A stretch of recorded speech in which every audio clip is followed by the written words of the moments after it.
Imperio informal, la política británica hacia América Latina en el siglo XIX. Después de conquistada su independencia política y disueltos los lazos coloniales con España y Portugal, los países latinoamericanos ya no estuvieron sometidos en su historia al dominio de un imperio formal. Sin embargo, está muy difundida la idea de que en el siglo XIX la región estuvo bajo la órbita del imperio informal de Gran Bretaña. ¿Pero qué es eso del imperio informal? Eugenio Vargas lo define como una relación desigual entre dos estados. Y desigual porque aunque hayan tratados o convenios, hay un estado que ejerce control sobre otro porque se encuentra en una situación de ventaja frente al otro. Y esto era lo que pasaba entre Gran Bretaña y América Latina, debido a que Gran Bretaña tenía la ventaja económica frente a América Latina o a los países de América Latina, lo cual le permitió en muchos casos hacer intervenciones políticas y económicas en esos países. Dentro de ese marco intervencionista, una de las técnicas de dominación más frecuente en las áreas periféricas era la celebración de tratados de libre comercio impuestos a sociedades más débiles con pequeño poder de resistencia. Esto fue posible porque Gran Bretaña se afianzó como una potencia económica y expandió sus mercados por toda América Latina y el Caribe. El caso de Gran Bretaña fue su predominio internacional debido a que tras las guerras napoleónicas no había otra potencia en condiciones de rivalizar con el poder británico. Entre 1815 y 1860, Gran Bretaña era responsable del 60% del crecimiento total de la producción manufacturera mundial.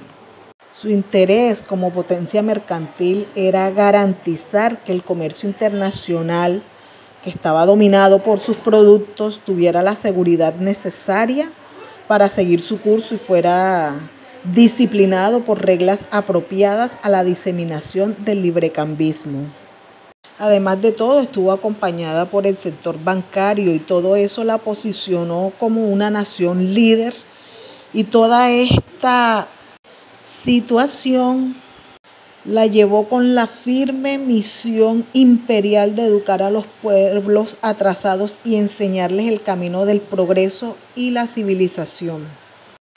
Pese a todo ello, Gran Bretaña no tenía una fuerza naval poderosa, por lo menos frente a otras naciones. Y en sus intentos, por ejemplo, de conquistar territorio en el Caribe y en América Latina, fracasó. Por ejemplo, cuando quiso invadir el Río de la Plata, fracasó en su proyecto imperialista. Entonces, pues no le quedó más que consolidar la economía y las relaciones mercantiles, las relaciones comerciales con los sectores de América Latina. A finales del siglo XVIII y comienzos del XIX, cuando ya se empezaba a respirar independencia, Inglaterra o Gran Bretaña asumió un papel diplomático frente a las nuevas naciones, ya que sería cuestión de tiempo y con ello estaría la puerta abierta para la conquista económica del continente. En 1824, la decisión de reconocer la independencia de Gran Colombia, México y Provincias Unidas del Río de la Plata marcó el sentido pragmático de la orientación británica. Se estaba delineando un nuevo papel para Gran Bretaña. Así, Gran Bretaña firmó tratados de libre comercio con países de América Latina. Y estos tratados, aunque eran instrumentos legales contraídos entre estados nominalmente soberanos, pero en su origen y contexto resultaban ser eminentemente desiguales. Esto le daba el poder a Gran Bretaña de decidir de acuerdo a sus intereses para vigilar de modo unilateral el cumplimiento de los términos acordados, ya sea utilizando la persuasión acompañada o no de presiones más o menos explícitas, ya sea desplegando medios decisivos, coercitivos, si fuera necesario. Y pues los países de América Latina que hacían estos acuerdos con Gran Bretaña lo hacían porque era el pase libre para hacer parte de la sociedad internacional con la bendición de la potencia líder mundial en ese momento, que era Gran Bretaña. Hacia 1820, América Latina empezó a tener un descenso en su economía, lo cual implicó que la relevancia para Gran Bretaña empezara a disminuir. No obstante, en este mismo periodo se verificó un paradójico incremento de la actividad intervencionista de Gran Bretaña en América Latina. Un ejemplo está en la guerra cisplatina entre Argentina y Brasil, que resultó con la creación de Uruguay en 1828. Lo que le interesaba a Gran Bretaña era poder seguir ejerciendo su poder para poder expandir esas rutas de comercio por todo el Atlántico Sur y controlar el acceso al Pacífico vía Estrecho de Magallanes. Sin embargo, la estrategia global británica sufrió cambios significativos a partir de la década de 1840. Este sistema, que fue construido con base en el monopolio del comercio y la protección del mercado imperial, ya era insostenible. De hecho, el comercio con países fuera del Imperio Británico crecía más rápidamente que el intercambio dentro de él.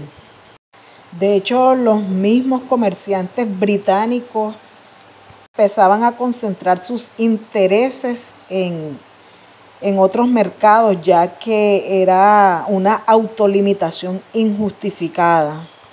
La estrategia global británica sufrió cambios significativos a partir de la década de 1840. El viejo sistema colonial, construido con base en el monopolio del comercio y la protección del mercado imperial contra la competencia extranjera, ya no se sostenía. En menos de una década, el modelo mercantilista se dio lugar a una nueva concepción del libre comercio. Y mientras el Imperio Británico se transformaba, la política de Londres hacia América Latina debía enfrentar una nueva realidad de poder en la región, y se trata de la agresividad del expansionismo de Estados Unidos y su aumento gradual de influencia en América Latina. Al iniciar la guerra entre Estados Unidos y México, la posición de Gran Bretaña fue una posición diplomática de no intromisión, porque finalmente veían en Estados Unidos no a un rival, sino a un posible socio de negocios. Entonces, cuando México pierde territorio a favor de Estados Unidos, los británicos pues no intervienen en ese asunto.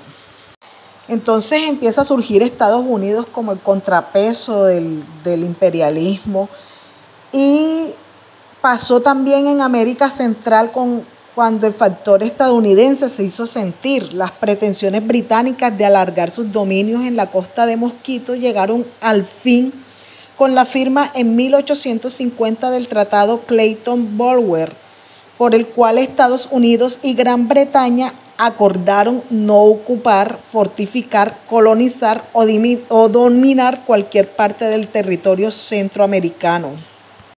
El gobierno de Gran Bretaña veía con desprecio a los gobiernos de América Latina, Asia, China, a quienes veía como incivilizados, y por lo tanto era necesario corregirlos.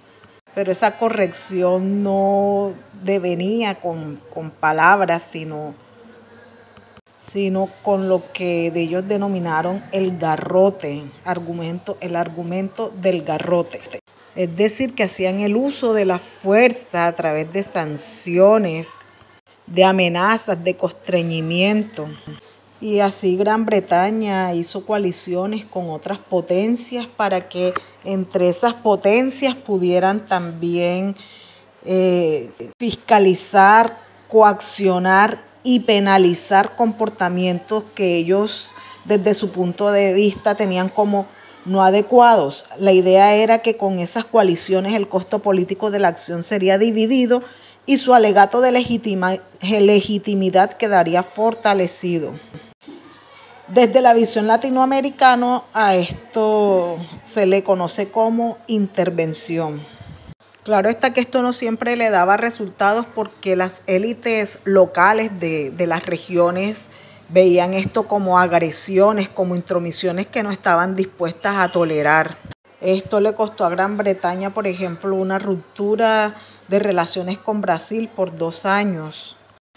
Ya para la segunda mitad del siglo XIX, América Latina se encontraba en una recuperación económica y Gran Bretaña vio la oportunidad para invertir capital en infraestructura que fuera de gran impacto económico, pues Gran Bretaña todavía tenía sus pretensiones expansionistas, no tanto de territorio, sino de mercados, y ya había alcanzado un gran espacio en los territorios ultramarinos. Entonces Gran Bretaña invirtió en América Latina para la realización de obras de infraestructura como ferrocarriles, vías, pero también entendió la influencia que tenía o que ejercía Estados Unidos en América Latina y sobre todo que aceptó la doctrina Monroe y el predominio político de Estados Unidos en América Latina. Pero también lo que realmente cambiaba era la capacidad británica para seguir imponiendo reglas en América Latina, que además encontraba resistencia en las autoridades locales que amenazaban esa identidad nacional. Y pues ya irse a una guerra o abandonar la diplomacia para irse a una guerra, eso implicaba recursos y costos que no podía darse. Se decía en América Latina sí al intercambio económico y a las intervenciones británicas, pero no a la conquista territorial o a la injerencia política y, por supuesto, no a las intervenciones armadas. Y pues Gran Bretaña estaba en una nueva carrera imperialista en Asia y África, así que no necesitaba preocuparse por América Latina o desviar recursos militares y navales comprometidos en otras latitudes. Al finalizar el siglo XIX, el bajo perfil político británico en América Latina era notable. La principal preocupación de Gran Bretaña era de naturaleza comercial y financiera, contrarrestar el aumento de la competencia de las potencias rivales con objeto de preservar su privilegiada posición económica en la región, particularmente en los mercados sudamericanos.